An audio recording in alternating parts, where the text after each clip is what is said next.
खरं तर आशिष शेलार साहेबांना मानलं पाहिजे. त्यांनी हिंमत दाखवली आणि आम्ही जे बोलत होतो गेले काही महिने ते त्यांनी ओपन प्रेस कॉन्फरन्समध्ये हे मान्य केलं.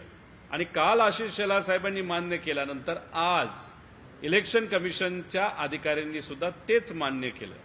जेव्हा तुम्ही म्हणता 2 स्टार 3 स्टार तीनदा नाव आलं असेल तर 3 स्टार, त्याचा अर्थ तुम्हाला सुद्धा माहिती आहे की मतदार यादीमध्ये 2दा 3दा नाव असणारे सुद्धा अनेक मतदार आहेत.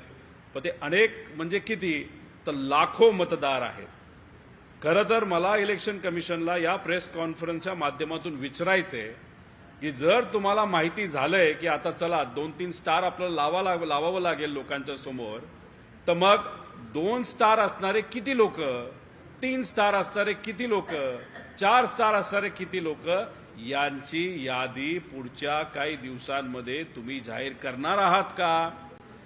पुढच्या काही दिवसात म्हणजे किती दिवसात, 1 महिन्यामध्ये आपण जर इलेक्शनला समोर जात असू तर या सगळ्या गोष्टीचा अभ्यास तुमच्या समोर असेल. म्हणून तुम्ही आज प्रेस कॉन्फरन्स घेतली इलेक्शन कमिशननी. आणि प्रेस कॉन्फरन्स करत असताना तुम्ही मान्य केलं की दुबार नोंदणी आहे, त्याच्यासमोर आम्ही स्टार लावणार आहे.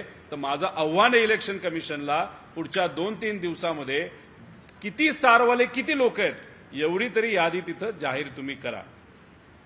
हे झालं प्रेस कॉन्फरन्सबद्दल.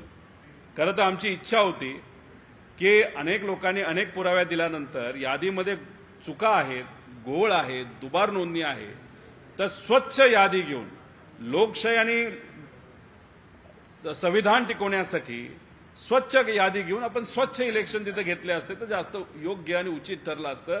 पण इलेक्शन कमिशनला कदाचित केंद्र सरकारमध्ये काही नेत्यांचं आणि राज्यातल्या काही नेत्यांचं प्रेशर असल्यामुळे त्यांनी आज ही इलेक्शन जाहीर केली.